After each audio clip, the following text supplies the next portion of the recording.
Hello student. अभी तक जो हमने इंस्ट्रूमेंटेशन और सेंसर में जो पढ़ा था चैप्टर 1 तक, मैंने बोला था कि चैप्टर 1 हम लोग कंप्लीट कर रहे हैं, लास्ट लेक्चर में ऐसा बोला था। पर आज मुझे एक ये पीडीएफ मिली है जो department of civil construction and environmental engineering बाहर की यूनिवर्सिटी है, वहीं से आपका पूरा का पूरा सिलेबस उठाया गया है। ठीक है, तो जो मॉड्यूल जो आपके सिलेबस में दिए हुए हैं जीटीयू में, मॉड्यूल 1, 2, 3 एंड 4, वो पूरे के पूरे मॉड्यूल्स इसमें से लिए गए हैं। ठीक है, और जहाँ तक जो रेफरेंस बुक उन्होंने लिस्ट की थी जीटीयू सिलेबस के अंडर में, वो रेफरेंस बुक में उतना रिलेवेंट टॉपिक नहीं है जितना ये पीडीएफ्स में से मुझे मिला है। तो चैप्टर 1 जो हमारा कंप्लीट हुआ था उसके अंदर मैंने टाइप्स ऑफ सेंसर और वो सब आपको बताया था। ठीक है, तो वो चीज़ तो आपको पढ़नी ही है, वो चीज़ याद रखनी है, पर साथ में हम लोग ये देख लेते। आज हमको ये पीडीएफ मिली है, ठीक है, मुझे बहुत सर्च करने के बाद ये पीडीएफ एक जगह से मिली है। तो इसके अंदर मॉड्यूल 1 का नाम थोड़ा डिफरेंट है, fundamentals of Jio technical sensing and instrumentation, और बाकी जो मॉड्यूल है उसका नाम सेम है जैसा हमारे सिलेबस के अंदर में है। ठीक है, मॉड्यूल 1 का थोड़ा नाम हमारा ऐसा है कि फंडामेंटल ऑफ सेंसर्स या ऐसा कुछ लिखा हुआ है जीटीयू के सिलेबस में। ठीक है, पर कंटेंट जो सिलेबस के अंदर दिया है वो सेम कंटेंट यहाँ पे है। ठीक है, तो हम एक दोबारा से एक चैप्टर 1 मॉड्यूल 1 का क्विक रिव्यू करेंगे। और जैसे आपको पता होगा कि आपकी मिड सेम कंडक्ट होने वाली है 15 से, और 16 को हमारा कुछ पेपर है। ठीक है, तो आपको डरने की ज़रूरत नहीं है। इंस्ट्रूमेंटेशन एंड सेंसर के अंदर मैं चैप्टर 1 एंड 2 ही रखने वाला हूँ मिड सेम के अंदर। ठीक है, तो चैप्टर 1 तो हमारा ऑलमोस्ट कंप्लीट है, और ये थोड़ा क्विक रिव्यू करके हम एक आध दो लेक्चर में ये कंप्लीट कर देंगे। और उसके बाद मॉड्यूल 2 भी मैं सारे लेक्चर्स कंप्लीट करके डाल दूंगा, तो आपको उसको डरने की ज़रूरत नहीं है। मिड के अंदर हम लोग ऑनलाइन लेने वाला है। ठीक है, तो उसके अंदर ऑप्शन बेस रहने वाला है, पर आपको जो मेन प्रिपेयर करना है वो जीटीयू के लिए प्रिपेयर करना है। ठीक है, क्योंकि जीटीयू आपकी थ्योरी एग्ज़ाम होगी, पूरा लिखना है आपको। ठीक है, थ्योरीज लिखनी है, तो उसके लिए आप प्रिपेयर करो। इसलिए मैं अगेन ये मॉड्यूल 1 ले रहा हूँ, क्योंकि ऐसा नहीं होना चाहिए कि आपका कोई भी चीज़ छूट जाए, क्योंकि जब भी पेपर निकलेगा ये सबसे पहला पेपर होगा जो आप लोग दोगे। ठीक है, सिविल के अंदर, तो ये पेपर में सबसे पहले मॉड्यूल 1 के ही क्वेश्चन आएंगे। अगर मॉड्यूल 1 के कोई क्वेश्चन छूट गए तो आपको सबसे पहले स्टार्टिंग में ही आप पेपर में डीमोटिवेट हो जाओगे। ठीक है, तो उसके लिए मैं मॉड्यूल 1 अगेन ले रहा हूँ। इसमें से काफ़ी सारी चीज़ें मैंने ऐसी देखी है जो हमारे चैप्टर 1 जो मॉड्यूल 1 हमने पढ़ाया था उसके अंदर नहीं थी, इसलिए मैंने ये दोबारा से उसका क्विक एक रिव्यू लिया है। ठीक है, तो मॉड्यूल 1 में क्या क्या पढ़ना है at the completion of this. अगर ये मॉड्यूल कंप्लीशन के बाद हम लोग क्या क्या पढ़ चुके होंगे, list at least 5 common type of sensors जो सिविल में जो मैंने आपको सेंसर पढ़ाए थे ना, वो सिविल के भी थे और साथ में इलेक्ट्रॉनिक्स के भी थे। ठीक है, पर आपका प्योरली सिविल के ऊपर फोकस होगा। ठीक है, तो सिविल के लिए जो जो सेंसर्स यहाँ पे इम्पोर्टेंट है वो सेंसर्स यहाँ पे डिस्कस किए। तो जो मैंने असाइनमेंट में भी जो क्वेश्चन डाला है types of sensor and application, तो उसके अंदर ये सेंसर्स आप वहाँ पे लिस्ट करके उसको एक्सप्लेन कर सकते हो। ठीक है, सेकंड आप उसका फंक्शन सीख जाओगे। Use the appropriate terminology to discuss the sensor application and quantitatively interpret the signal from the known sensor type. ठीक है, तो in addition this knowledge will prepare you to proceed module 2 के लिए आप प्रिपेयर हो जाओगे। ठीक है, तो इंट्रोडक्शन, केस स्टडी, एक इसके अंदर क्या क्या ओवरव्यू है, मतलब ये चैप्टर में क्या क्या पढ़ने वाले, एक केस स्टडी इन लोगों ने दी हुई है, और लास्ट में सेंसर स्पेसिफिक। तो इंट्रोडक्शन के अंदर ही काफ़ी सेंसर्स के बारे में इन लोगों ने बता दिया है। तो सेंसर क्या होता है, normally a device that respond to a physical quantity and transmit a resulting pulse, तो वो सेंसर होता है। ठीक है, और ट्रांसड्यूसर हम किसको बोलते हैं, अ device that is actuated by power from one system and supplies power usually in another form to the second system। ठीक है, तो उसको ट्रांसड्यूसर बोलते हैं। डेटा एक्विजिशन सिस्टम क्या होती है? System of electronics use to collect the signal from sensors and और ट्रांसड्यूसर। तो सेंसर से जो सिग्नल कलेक्ट करता है उसको हम बोलेंगे data acquisition system. Types of sensor देखो, मैंने पहले भी टाइप ऑफ सेंसर पढ़ा है, काफ़ी सारे सेंसर्स मैंने लिस्ट किए थे, उसके अंदर से ये कुछ सेंसर्स भी उसके अंदर थे, ठीक है। पर ये जो सेंसर है ना वो प्योरली आपके सिविल के लिए, मतलब पीजोमीटर, ठीक है। वो क्या करता है, measure the pore water pressure. Water pressure तो डेफिनेटली ये सिविल के लिए इम्पोर्टेंट है, ठीक है। फिर इंक्लाइनोमीटर, तो वो टिल्ट को मेज़र करता है, कितना टिल्टिंग है वो मेज़र करता है। आप सब सिविल से पढ़ रहे हो, ठीक है, तो टिल्टिंग और वो सब आपको पता होगा कि कोई भी बीम या कुछ भी खड़ा करते हैं तो वो टिल्ट है या नहीं है, वो मेज़र करने के लिए इंक्लाइनोमीटर होता है। फिर स्ट्रेन गेज होता है, वो जो स्ट्रेस को मेज़र करता है। फिर linear variable differential transformer LVDT होता है, जो लीनियर डिस्प्लेसमेंट को मेज़र करता है। फिर एक होता है लोड सेल्स, जो लोड को मेज़र करता है, ठीक है। तो ये जो 5 सेंसर है वो आपके लिए बहुत ही इम्पोर्टेंट है।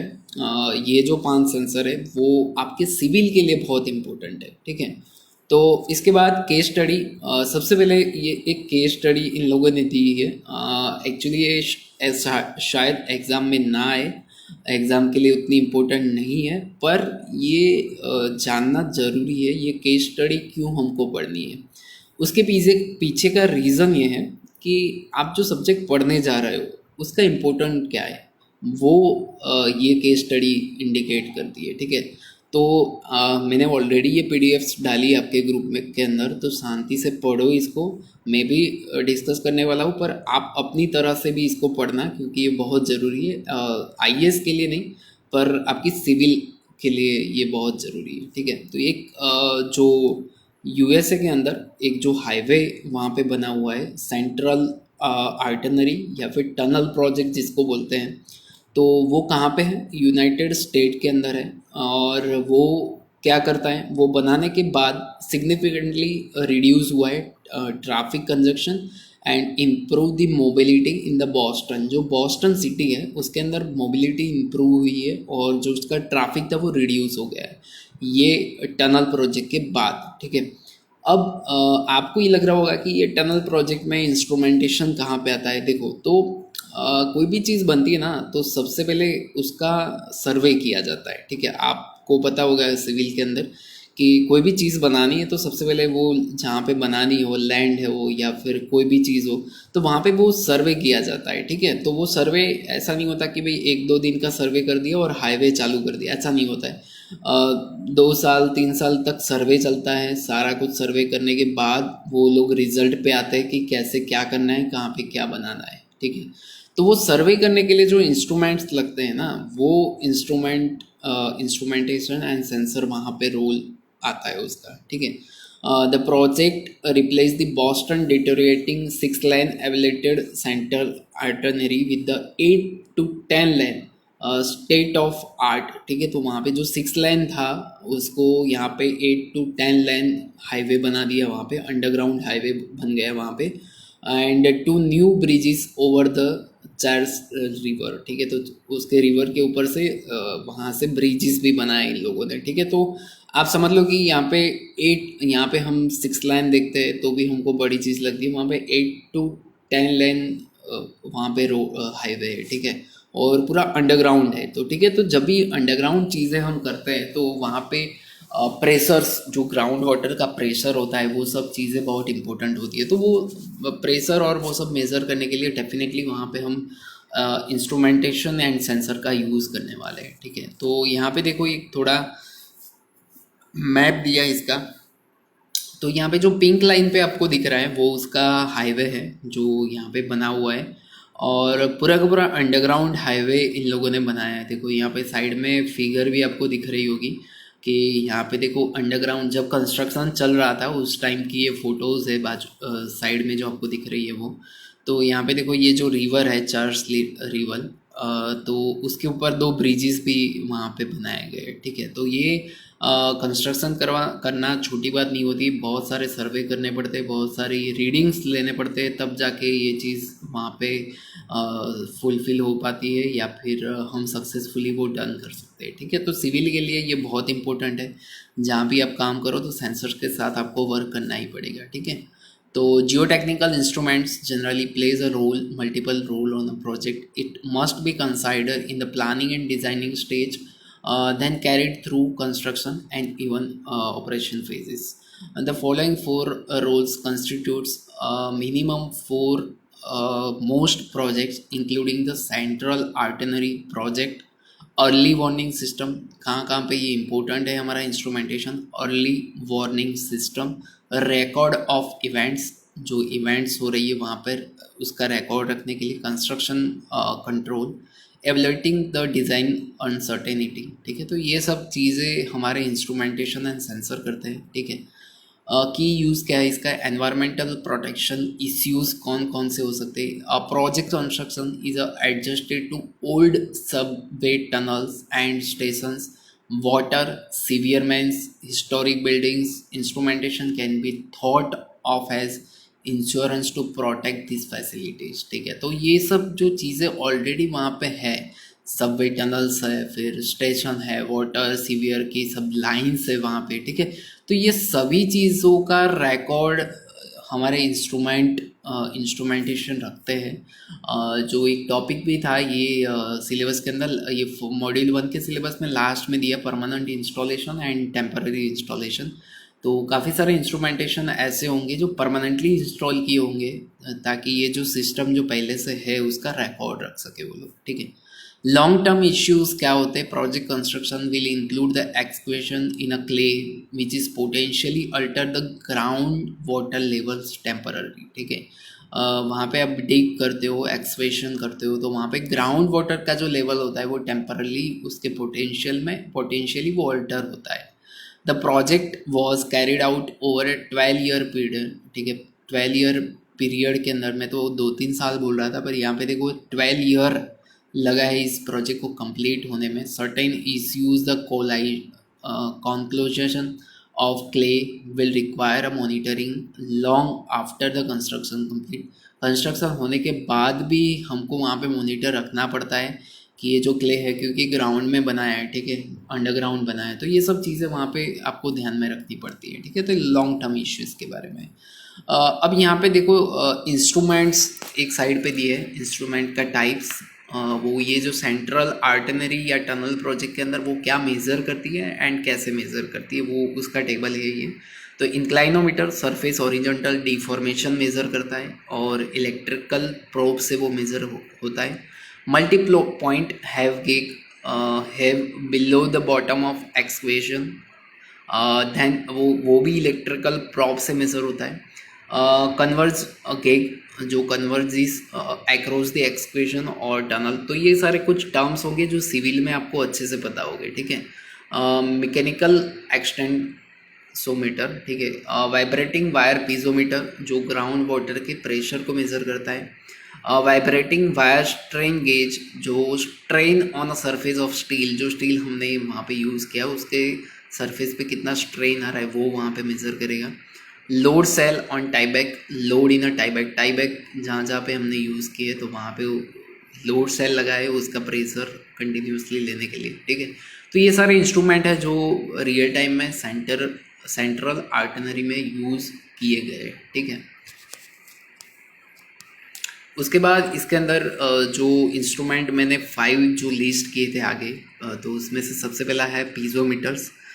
Typically a permanent installation in a bore hole, जैसे वहाँ पे होल किया जाता है उसके अंदर परमानेंटली वो इंस्टॉल किया जाता है। Use to measure the pressure head at the discrete intervals below the phreatic surface. ठीक है, तो यहाँ पे देखो आपको फिगर में दिख रहा होगा कि यहाँ पे ऐसे यहाँ पे डिग करके पूरा अंदर की साइड में बोर होल के अंदर ये पीसोमीटर्स लगाए जाते हैं। ठीक है, जो कंटिन्यूसली आपको क्या देता है, major the pressure head at the discrete interval of time. ठीक है, थ्री इसके टाइप्स के कौन कौन से होते हैं, stand pipe, pneumatic vibrating wire, first two are simple, robust and inexpensive but require a hands on measurements, ठीक है। Vibrating wire is a more complicated but accurate होता है वो, ऑपरेटर इंडिपेंडेंट होता है और अमेंडेबल टू रिमोट मॉनिटरिंग। अगर remotely उसको मॉनिटर करना है, उसके रीडिंग्स लेना है, तो वाइब्रेटिंग वायर बहुत अच्छा है, ठीक है। तो यहाँ पे देखो एक स्टैंड पाइप वाला भी दिखाया गया है, यहाँ पे ऐसा होता है स्टैंड पाइप वाला पीजोमीटर। पेन्यूमेटिक कुछ ऐसा होता है, इस तरह से वायर्स होता है, नीचे के साइड पे ऐसा होता है, ठीक है। और वाइब्रेटिंग वायर में कुछ ऐसा होता है, इस टाइप का नीचे से स्टील टाइप होता है, ठीक है। तो 6 main flavours of vibrating wire. तो वाइब्रेटिंग वायर के अंदर भी 6 फ्लेवर्स होती है, standard, heavy duty, push in, multi level, low pressure, vented, ठीक है। तो a tension steel wire is attach to the डायग्राफ which deform in a response to the pressure changes, ठीक है। प्रेशर का जो चेंज आता है उसके अकॉर्डिंग वो टेंशनाइज होता है, ठीक है। The natural frequency of wire is a function of tension and internal pressure, ठीक है। तो ये वाइब्रेटिंग वायर पीजोमीटर्स वहाँ पे प्रेशर मेजर करने के लिए यूज हो सकता है, ठीक है। तो यहाँ तक हमारा वाइब्रेटिंग वायर मतलब पीजोमीटर्स एक सेंसर अभी तक कंप्लीट हुआ है, और एक और हम लेक्चर लेंगे इसका रिवाइज में। तो बाकी जो 4 सेंसर बचे वो भी मैं डिस्कस कर लूँगा, ठीक है। तो अपनी ओर से शांति से इसको पढ़ो, और जो आपको सेंसर एक्सप्लेन करने हैं उसके अंदर पीजोमीटर एक्सप्लेन करो। तो सिविल के अकॉर्डिंग जो जो इम्पोर्टेंट है वो सेंसर हमको एग्ज़ाम के अंदर वहाँ पे एक्सप्लेन करने हैं, ठीक है। तो अगर कोई क्वेरी है तो आप लोग कमेंट करो, ठीक है। और अगर कुछ पूछना है सब्जेक्ट के बारे में तो भी आप वहाँ पे फेसबुक में कमेंट कर सकते हो। Thank you.